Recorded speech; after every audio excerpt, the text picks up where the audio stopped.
शांत हाँ जिनके गुणों के गान में वे वर्धमान महान जिन विचरे हमारे ध्यान में।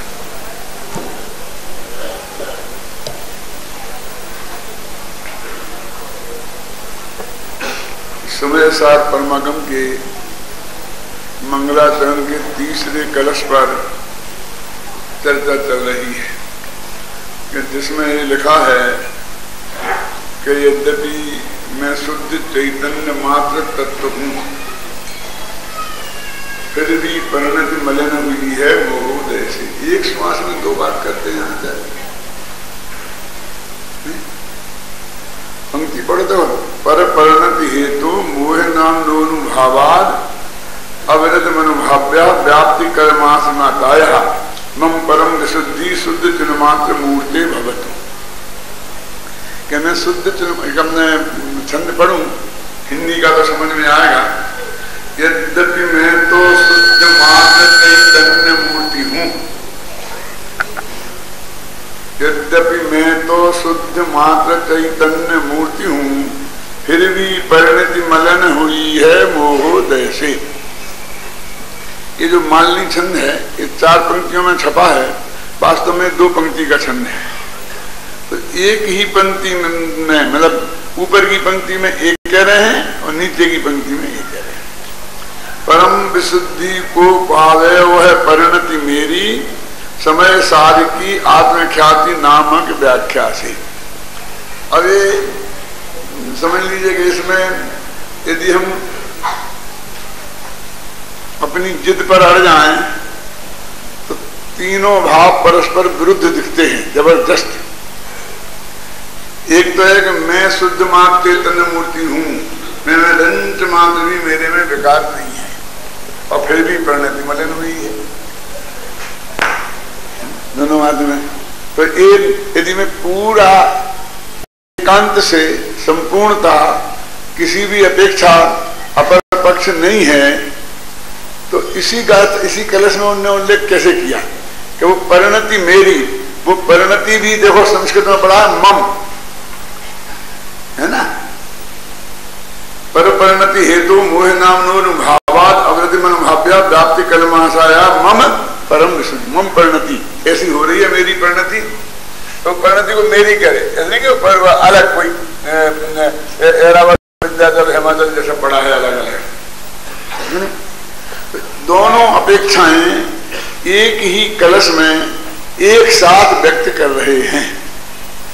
मुझ में कुछ नहीं हुआ है और थोड़ा हो गया है। क्या दीदी भाई देखो बहुत मार्मिक बात है। हम डॉक्टर के पास जाते हैं तो हर साल ये होता है कि पूरा चेकअप करते हैं ऊपर से नीचे तक और कहते हैं कि आपको कुछ नहीं है, चिंता की बात नहीं है, बिल्कुल नहीं है, कुछ नहीं है। बस एक गोली शाम को सोने के पहले खा लिया गया। कुछ नहीं है तो ये गोली क्यों खाऊंगे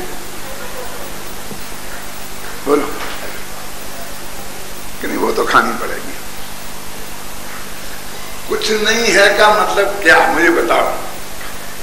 कि मैंने जो जांच की है आपके प्रोस्टेट की उसमें कैंसर तो नहीं है ये मुझे शक था, तो उस जांच में उसके लक्षण दूर दूर तक नहीं आए हैं।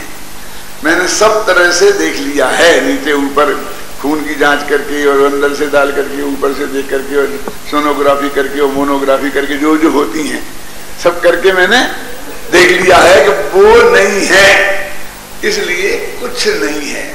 अब थोड़ा सा अवरोध है, इसे पेशाब धीमी रफ्तार से आता है ना, तो उसके लिए एक गोली खाओगे तो वो निर्मल तरीके से निकल जाएगा। अब बोलिए अब कुछ नहीं है और एक कुछ है, इन दोनों में आपको विरोध लगता है। कुछ माने ऐसा कोई महान बोली हो गई है बनी, उसका नाम कुछ उसका नाम है, इसका नाम कुछ नहीं है जो है। वो त्रिकाली शुद्ध भगवान आत्मा में कुछ नहीं है, वो इतनी महान बात है कि उसकी तुलना जगत में कोई दूसरे से नहीं हो सकती है। और नीचे जो कुछ बता रहे हैं ये बहुत मामूली बात है।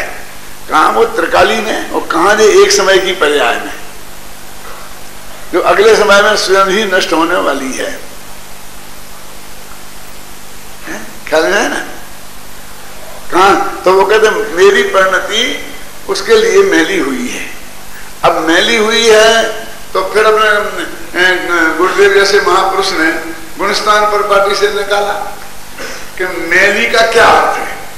कि जब वे छठवें सातवें गुणस्थान की भूमिका में झूलने वाले भावलिंगी संत थे तो तीन कसाय के सद्भाव रूप अशुद्धता तो हो ही नहीं सकती है।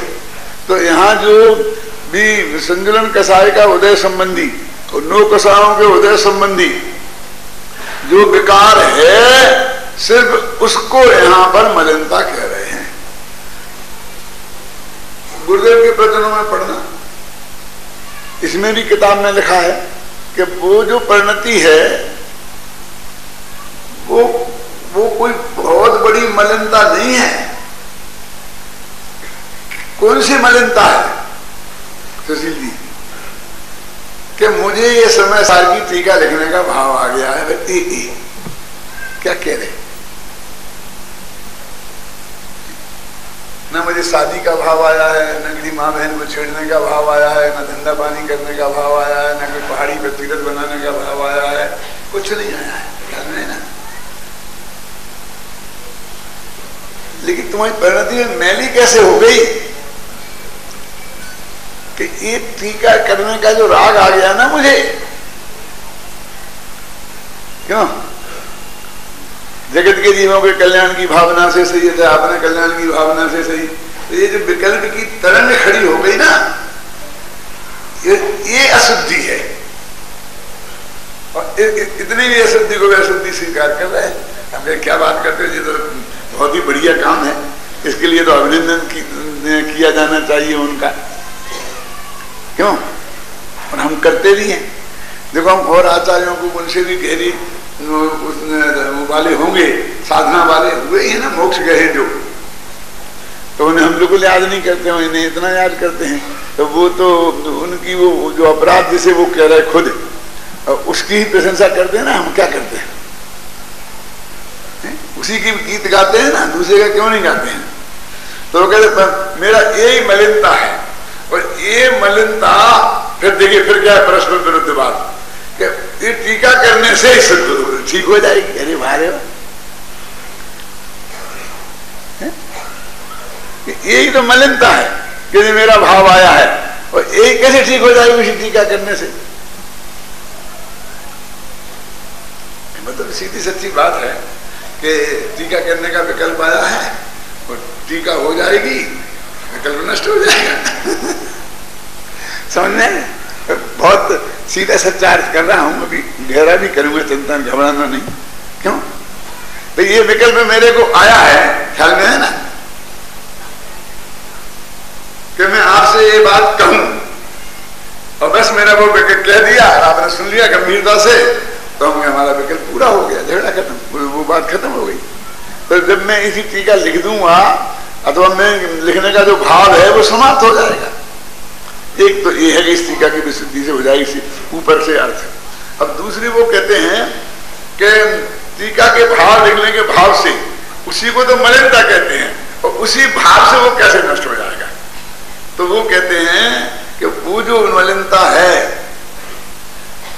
ये नीचे की मलिनता होती परिस्थिति आदि के विकल्प संबंधी, तो वो स्वस्त्री सीमा का व्रत लेने से नष्ट हो जाती। समझना?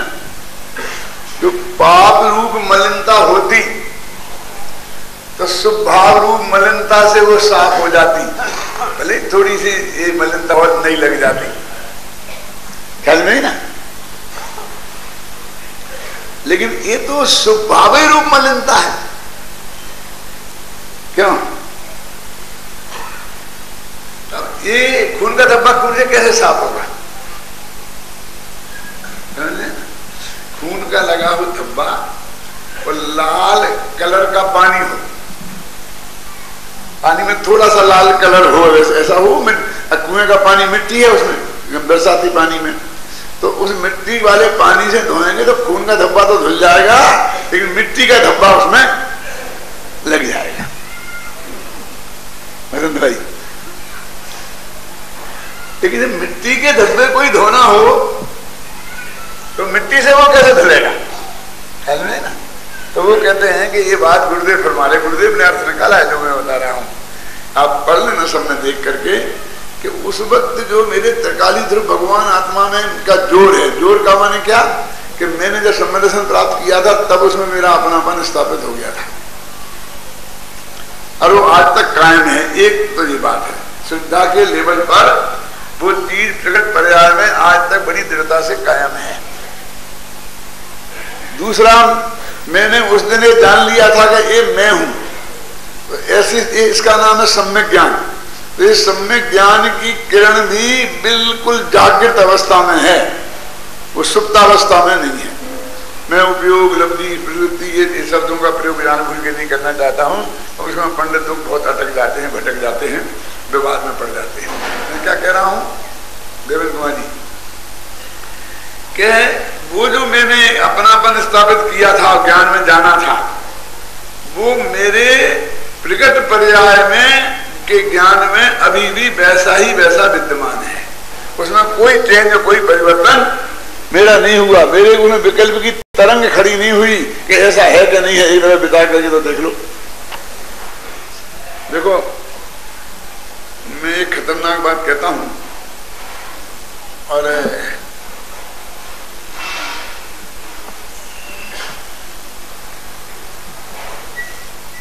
किसी मिनिस्टर पर कोई आरोप लगाया गया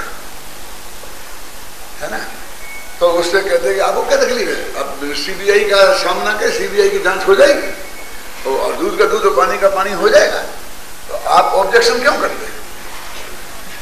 ऑब्जेक्शन तो ये मालूम पड़ता है कि आपके दांत में काला है कुछ, नहीं ना? तो वो ये कहते हैं कि कोई आदमी तुम्हारी मां के चरित्र पर कलंक लगाए और आप ऑब्जेक्शन करें तो वो कहेंगे जांच बैठा देते हैं, दूध का दूध पानी का पानी हो जाएगा। वो आरोप लगाने वाले से कहता है वो क्या कि मेरा दूध का दूध पानी का पानी हो जाएगा, यदि मैं ईमानदार हूं तो ईमानदारी प्रकट हो जाएगी। तो मैंने भी तेरे पे आरोप लगाया कि तेरी मां व्यभिचारिणी है और तू एक जांच बैठा दे तो दूध का दूध दूध पानी का पानी हो जाएगा, तेरी मां यदि व्यभिचारिणी नहीं होगी तो सिद्ध हो जाएगी, तो तेरा कलंक भी मिट जाएगा। क्या भक्ति हो, तुम्हें शर्म नहीं आती है? अरे भाई, किसी की जांच बैठाना ही इसमें 90% कलंक लग जाता है और फिर वो 10-5 साल बाद जब चाहे वो छूट जाए और चाहे वो है ना, तो तुम्हें अपनी मां पर ये बैठाने के लिए इतने भड़कते क्यों हो? दूध का दूध पानी का पानी होगा ना, कोई प्रूफ मिलेगा ही नहीं ना। बोलो उत्तम चंद जी, ये तर्क कितना हल्का है, समझ में आया? ये तर्क कितना हल्का है। मैं ये कहना चाहता हूं कि वो ज्ञान पर्याय में सम्यक ज्ञान बना, तभी उसका नाम पड़ा था जब उसमें वो आत्मा ज्ञान का गेय बन गया था और उस ज्ञान ने ये जान लिया था कि ये मैं हूं। पर एक क्षण को आज तक मेरे में से वो नहीं हुआ।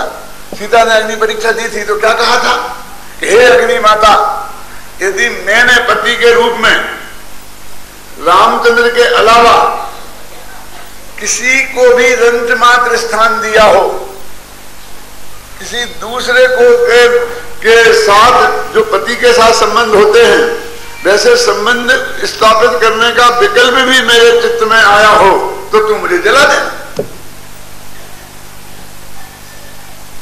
इसका मतलब है कि वो अखंडता जो चित्त में बनी है वो सीता का शील है और इसलिए अग्नि का जल नहीं बनाया। क्यों?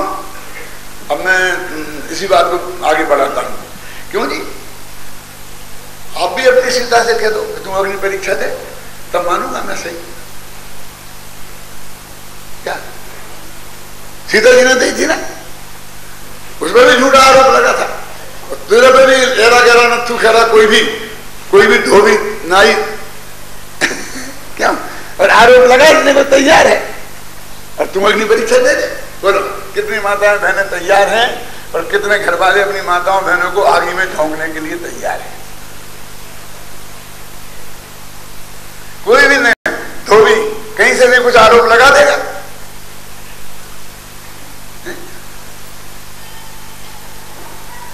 मैं ये नहीं कह सकता हूं कि आप बहुत बेईमानी करते हैं, कि साहब नहीं करते सिद्ध करो, कि अग्नि परीक्षा दो, अग्नि में कूद जाओ। यदि नहीं करते होगे तो बच जाओगे, और करते होगे तो जल जाओगे। कौन कौन आदमी अग्नि परीक्षा देने के लिए तैयार है?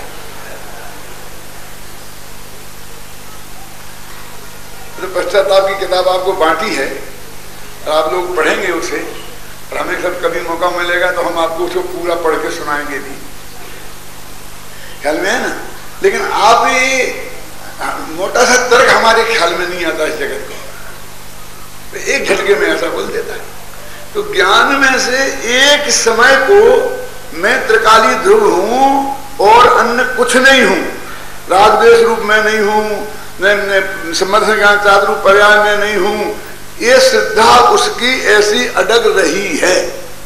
अब समझना, अब ऐसी श्रद्धा जब अडग है, उसी काल में वो ये भी स्वीकार कर सकता है, कह सकता है कि मोहोदय से परिणति मेरी मैली हुई है।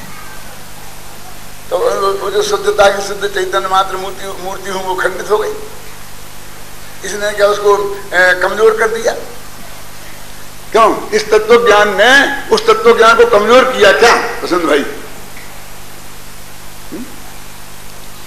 तो जो हमारी ये धारणा है कि हमें यदि पर्याय की मलिनता को जिस अपेक्षा है उस अपेक्षा भी स्वीकार करेंगे, तो जैसे हमने उस शुद्ध स्वभाव को अस्वीकार कर दिया। ऐसा नहीं है। आचार्य एक सांस में दो बात कह रहे कि मैं तो शुद्ध चेतन मात्र मूर्ति हूं और मेरे में कुछ भी नहीं हुआ, और बेकार का मेरे में प्रवेश भी नहीं हुआ। अरे बेकार तो क्या, निर्मल पर्याय का भी मेरे में प्रवेश नहीं है ना। तुम चाहो तो ये मेरे से सहन करवा लो पक्का, लेकिन फिर भी है ना जैन धर्म में टोनोलॉजी में किंतु है कि नहीं है? क्यों? फिर भी परिणति मलिन हुई है मोह उदय से। अब मुहे के उदय से माने वो टीका लिखने का भाव, वो मुहे का उदय वो बोलते हैं। अब वो टीका करने से वो टीका लिखने का भाव खत्म हो जाएगा। और दूसरा अर्थ ये है कि भैया मेरे टीका करने का जो भाव है वो कोई है, सही बात है, लेकिन वो कोई इतनी बड़ी चीज नहीं है। बड़ी चीज तो क्या है कि अंदर में मैं त्रिकाली ध्रुव रूप से विद्यमान मौजूद हूं, और फिर उसमें मेरा अपनापन मौजूद है। मेरा ज्ञान ये जान रहा है कि ये मैं हूं, और मेरी श्रद्धा ये जान रही है कि ये मैं हूं, समझे ना। और वो तत्संबंधी अनंतानुबंधी प्रत्याख्यान संबंधी राग भी मेरे में नहीं है। और इतना बड़ा वो पड़ा हुआ है क्या जबरदस्त कारण, अब उसमें से संतुलन संबंधी इतना सा राग है और मैंने स्वीकार कर लिया तो ये सारी संपत्ति खत्म हो जाएगी। तो वो प्रगट ज्ञान में विद्यमान है। मैं ये कहना चाहता हूं, हमको क्या लगता है कि ऐसा हम बोलेंगे, जानेंगे, मानेंगे तो जैसे वो हमारी संपत्ति निकल जाएगी हमारे हाथ में से। नहीं निकलती है भाई। जो बात मैं कहना चाहता हूं, मैं समझता हूं कि आप लोग उसे बहुत गंभीरता से सुन रहे होंगे और गहराई से उस पर मंथन करेंगे कि क्या है, नहीं ना।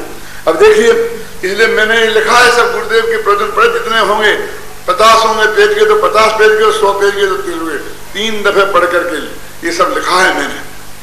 ख्याल में आई ना आपको? इसलिए कहीं ऐसी बात आपको आए तो मेरे को बताना ये गुरुदेव में मिलता कि नहीं। उक्त छंद में प्रकारांतर से पेज नंबर निकालो आपका, 5 नंबर।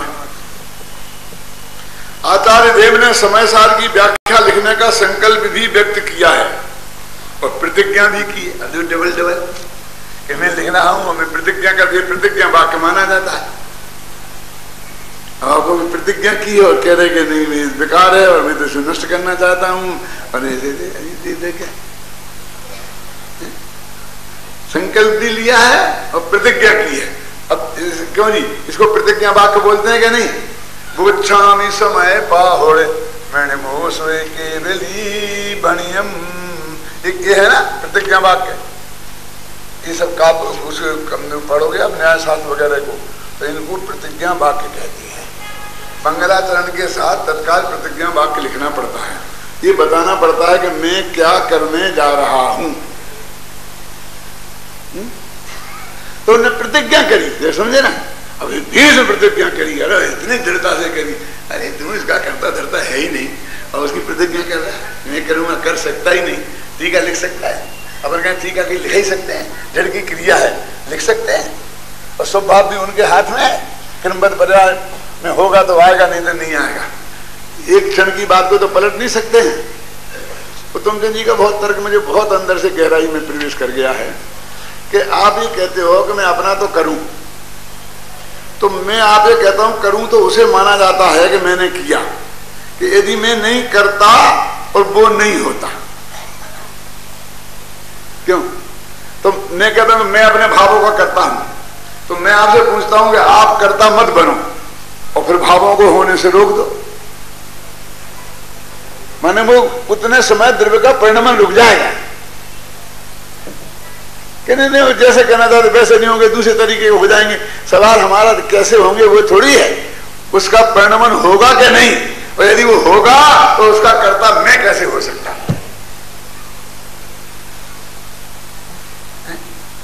यदि मैं ये समझता हूं कि सब मेरे से ही सारा जगह चल रहा है, हिंदुस्तान चल रहा है, तो थोड़ी देर को मैं अलग हो जाऊं और फिर देखूं मैं हिंदुस्तान चलता कि नहीं चलता है। क्यों? तो मैं चौड़ा और बाजार सकड़ा का भाव खत्म हो जाएगा। लेकिन हमें वो देखने की दृष्टि ही नहीं है, आदत ही नहीं है, इससे सारी प्रॉब्लम खड़ी होती है। देखो मोहोदय के निमित्त से कुछ मलिनता है, स्वीकार कर रहे ना, वह भी समय सार की एक व्याख्या से समाप्त हो जाए, क्योंकि व्याख्या के काल में मेरा जोर तो त्रिकाली स्वभाव पर ही रहना है। ये गुरुदेव की जो वाणी का भाव है कि वो तो कहते हैं कि हो जाएगी, समाप्त हो जाए, मैं तो चाहता हूं, मेरी भावना है हो जाएगी, मैं कोई गारंटी की बात नहीं करता हूं। आचार्य देव हृदय में, आचार्य देव के हृदय में कोई पाव भाव रूप मलिनता तो है नहीं। यह टीका लिखने, उपदेश देने आदि स्वभाव रूप मलिनता ही है, जैसे हम लोगों ने अभिनंदनीय मान लिया है, और इसी बात के लिए हम अभिनंदन देते हैं और हम बड़े गौरव के साथ लेते हैं, घरों में दीवार पर लगाते हैं। क्यों? और वे उसका नाश ही चाहते हैं, तथा वे तो भी अच्छी तरह जानते हैं कि टीका करने के भाव से, टीका करने के भाव रूप मलिनता समाप्त नहीं होगी। पर वे यह भी जानते हैं कि अंतर में तीन कसाय के अभाव रूप निर्मलता विद्यमान है। क्या? मिथ्यात्व के अभाव से पर में से अपनापन टूट गया है और अपने त्रिकाली ध्रुव आत्मा में ही अपनापन आ गया है। ये है अभी, उसके बल से आत्मा की रुचि की तीव्रता से निश्चित ही इस विकल्प का नाश होगा और उपयोग शुद्धोपयोग में चला जाएगा। कल ही परसों की घटना है, मेरे पास एक फोन आया मेरे एक मित्र का, काफी संपन्न है, तो उन्होंने सुनाया बड़े हंसते हंसते कि भी मैंने अभी शेयर में 15 लाख कमाए, हंसते तक 15 लाख कमाए। लेकिन मुझे दुख इस बात का है कि मेरे ही साथ दूसरे ने भी ले लिए थे वो शेयर, और उसने कितने कमाए होंगे उसका मुझे दुख हो रहा है। मगर तुम्हारे कमाए का नहीं हो रहा तुम्हें, अब अपने तो क्या क्या फर्क पड़ता है, करोड़ों हैं, अरबों हैं, 15 लाख गए तो क्या नहीं गए थे, लेकिन उसने तो सारी पूंजी लगा दी थी, बाजार से उधार लेके लगा दिया था।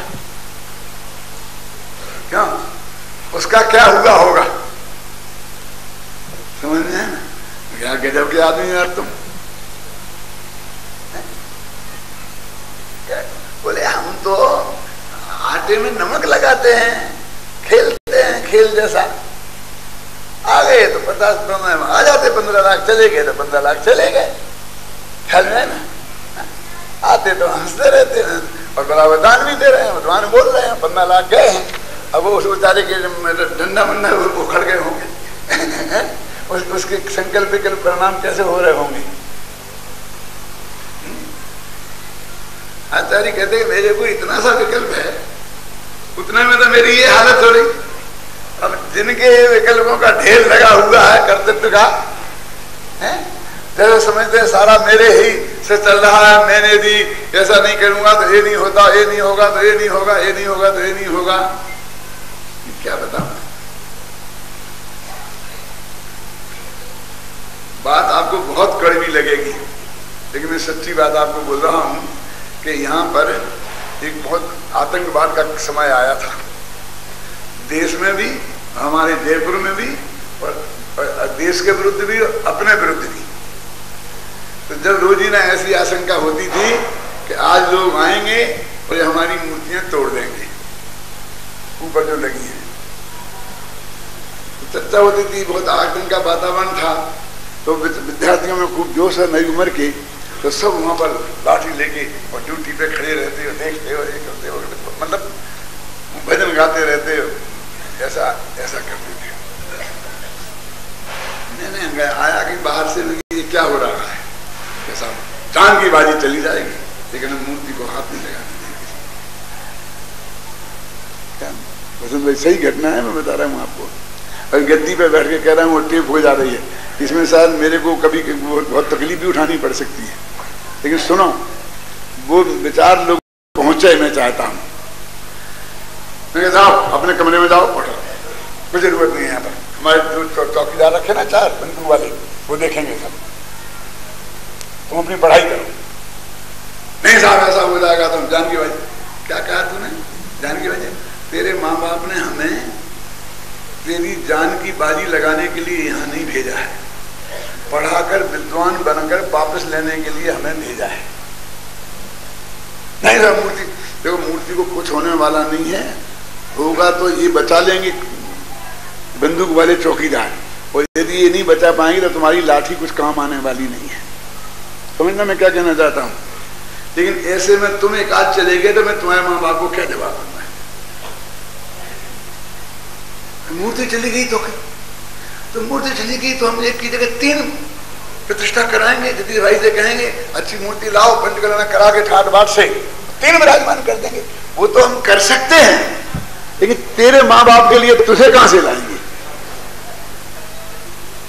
अब लोगों को ये लगता है ये कैसा पंडित है, ये कहता है मूर्ति खंडित हो जाए तो हो जाने दो।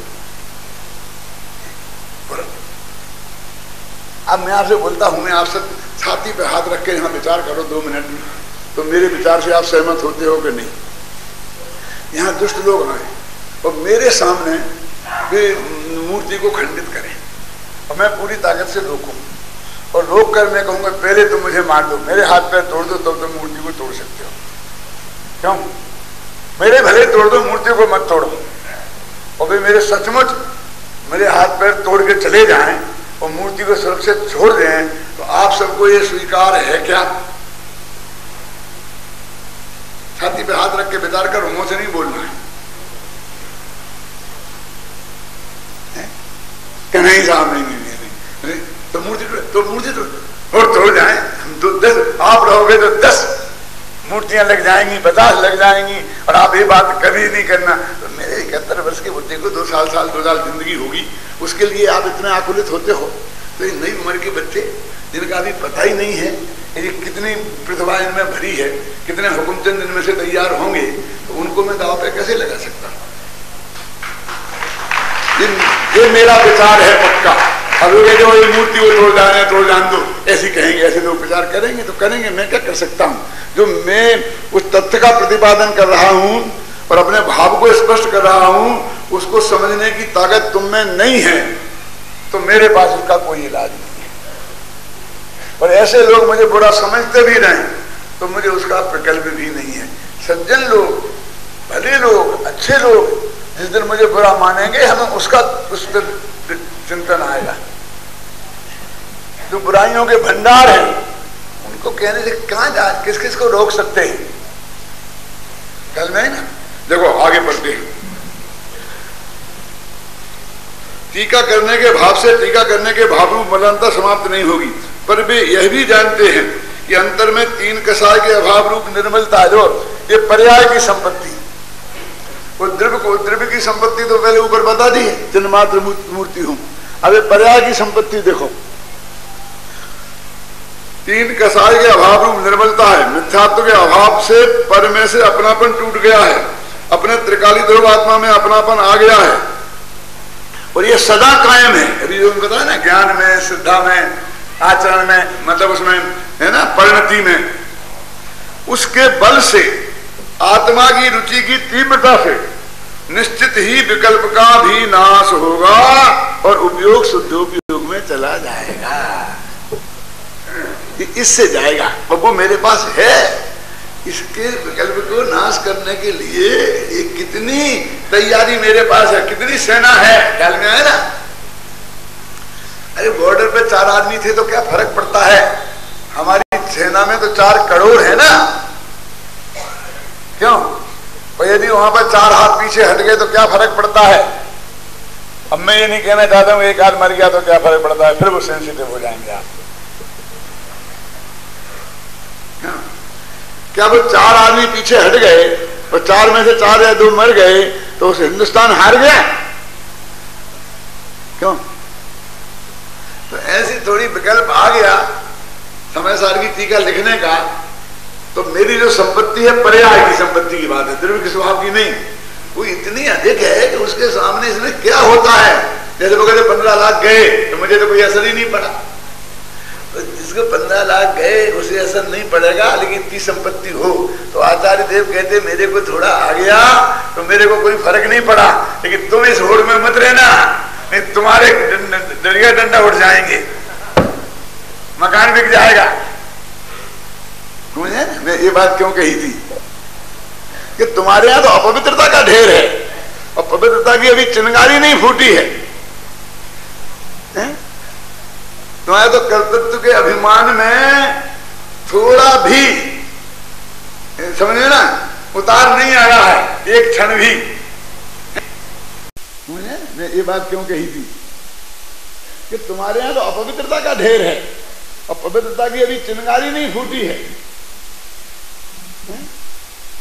तुम्हारे तो कर्तृत्व के अभिमान में थोड़ा भी, समझे ना, उतार नहीं आया है एक क्षण भी, हैं?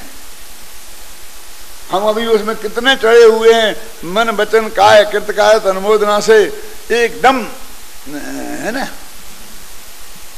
देखो आगे पढ़ो, बहुत अच्छा है। जैसे मैंने लिखा है, करीब ये 1 पेज लिखा है, ये 1 पेज को कम से कम 50 पेज पढ़ के लिखा होगा। मैं थोड़ी कहता हूँ मैंने अपने मन में से लिखा कि मेरे पेट में से आया है, लेकिन वो 50 पेज आप पढ़ने नहीं जाते हैं, उतनी एकाग्रता से नहीं पढ़ पाते हैं, इसलिए उसे सरल भाषा में यहाँ छांट के रख दिया है। दूसरे कलश में उन्होंने यह भावना व्यक्त की थी कि इस जिनवाणी का प्रवाह निरंतर चलता रहे, था ना, अनेकांतमयी मूर्ति नित्यमेव प्रकाशताम, जिनवाणी नित्य ही प्रकाशित रहे, यह भावना तो उत्तम है, पर शुद्धोपयोग रूप तो नहीं है ना। देखो वे जाते हैं ना लोग, देते हैं जन्मदिन की बधाई, तुम जियो 1000 साल और साल में दिन हो 50,000। बहुत खुश खुश खुश खुश, क्या गजब कर दिया, क्या गजब कर दिया, कितनी अच्छी भावना है। अरे भले आदमी कितनी अच्छी है, भाई लट्टू हो रहा है कि कितनी सच्ची है, इसका भी तो विचार कर। क्यों? क्या 1000 साल हम जीने वाले हैं, और यदि जी भी जाएं तो साल में 50,000 दिन होंगे। ये सफेद झूठ, और इसको तो अच्छी भावना कहता है। झूठ की भावना भी अच्छी होती है, ये कल्पना लोक में विचरण कर रहा है? क्यों? अपन कहते हैं ना कि मुफ्त के ही लड्डू खाना तो फीके क्यों, जमीन पे ही सोना है तो पैर पसार के क्यों नहीं सोना? जब कोरा आशीर्वाद ही देना है, देना लेना तो कुछ है नहीं। तो दिन में 50,000, साल में दिन क्यों 50 लाख, तो अपने बाप का क्या बिगड़ता है? ये सभी झूठ को ये बोलते हो कि तुम्हें बहुत बढ़िया है। मेरे मित्र ने, हम लोग पढ़ते थे, उसका स्वर्गवास हो गया है, तो डॉक्टर विधि चंद नाम था, तो वो एक कविता लाया कि वो जो लिख के लाया था कि भावना दिन रात मेरी सब सुखी संसार हो। यद्यपि वो कविता उसने नहीं बनाई थी, मैंने क्योंकि पहले भी सुनी थी, देखी थी, लेकिन वो वहां से चुरा चुरू के लाया और अपना नाम ठोक के और सभा में सुना दी। तो मैंने कहा, विधि चंद हमारे सहपाठी थे, एक क्लास में पढ़ते थे, तो ये तुम क्या बात कर रहे हो? भावना दिन रात में भी सब सुखी संसार हो, ये तुम्हारी भावना कभी सफल होगी? क्यों? अरे मांग रखो तो ऐसी रखो कि जिसका कभी कोई पूर्ति करने की बात हो सकती हो। संसार सारा सुखी हो जाएगा तो मोक्ष में कौन जाएगा?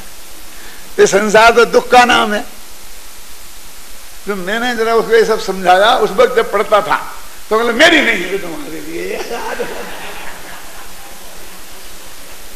मैं तो एक अखबार में देखी थी, बहुत अच्छी लगी। तुम पंडित हो, इसकी अच्छी है, हमको झूठ अच्छा लगता है, ये जगह देखो तो क्यों?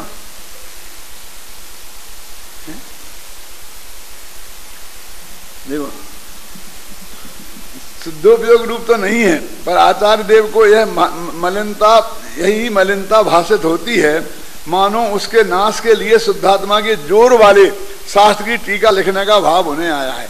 अब कहते हैं कि भाई टीका लिखने के भाव से, तो फिर ऐसे शास्त्र का इसका ही क्यों लिखा? इसमें शुद्धात्मा का जोर है, और शुद्धात्मा के जोर से वो मलिनता नाश होगी। तो ये शास्त्र भी शुद्धात्मा के जोर वाला है, इसलिए इससे होगी, ऐसा वो कहते हैं। जो राग को बढ़ाए ऐसे शास्त्र से नहीं होगी, ख्याल में है ना? इसलिए वो कहते शुद्धात्मा के जोर वाले शास्त्र की टीका उन्होंने लिखने की है। प्रकारांतर से आचार्य देव यह भी बताना चाहते हैं कि समय सार का पढ़ना पढ़ाना, लिखना लिखाना, उसकी टीका करना, गहराई से अध्ययन करना, मनन करना, उसकी विषय वस्तु का परिचय प्राप्त करना, घोलन करना परम विशुद्धि का कारण है। क्यों? पूरा वाक्य फिर पढ़ना एक दफे घर जाके। लोग मेरे से पूछते हैं कि आपने क्यों यह टीका लिखी, इतनी बढ़िया टीका तो थी। तो मैं उस टीका को बढ़िया नहीं थी कैसे कह सकता हूं कि जब मैंने ही उसी से ही सब जाना है, सीखा है। ख्याल में आई ना? बहुत बढ़िया है, कौन कहता नहीं है। लेकिन क्यों लिखी मैंने? तो अमृतचंद्र की इसकी वजह से लिखी। क्या क्या क्या की वजह? शांति कि समय सार का पढ़ना और पढ़ाना। अब आप दो ही काम करते हो, पढ़ते भी हो, पढ़ाते भी हो। लिखना और लिखाना, उसकी टीका करना, गहराई से अध्ययन करना और मनन करना, उसकी विषय वस्तु का परिचय प्राप्त करना, घोलन करना परम विशुद्धि का कारण है। इसलिए कि अब मैं अपने परिणामों की परम विशुद्धि के लिए कोई काम करता हूं, तुम्हारे पेट में दर्द क्यों होता है? तुम पर नहीं बनता है इसलिए।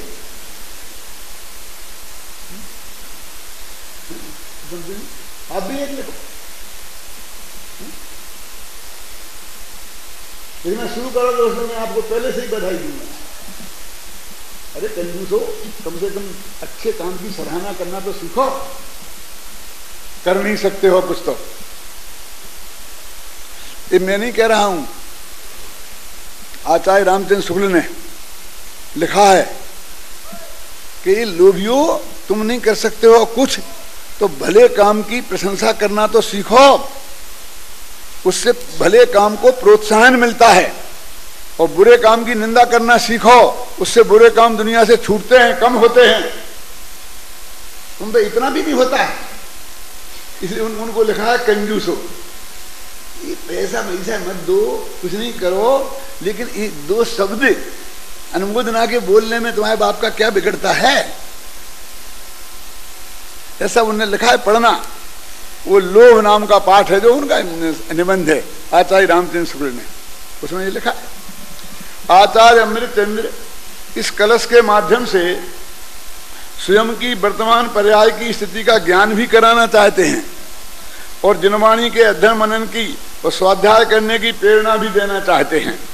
अतः मानो वे कह रहे हैं कि हे भव्य जीवो, तुम इसका अध्ययन करो, मनन करो, पठन पाठन करो, इसकी विषय वस्तु को जन जन तक पहुंचाओ, तुम्हारा कल्याण अवश्य होगा। आत्मख्याति के मंगलाचरण के बाद अब आचार्य कुंद कुंद के समय सार की मूल गाथाएं आरंभ होती हैं। अब अपने कल से जो मूल गाथा है ना वो शुरू करेंगे। ये अमृतचंद के जो मंगलाचरण की गाथाएं समाप्त।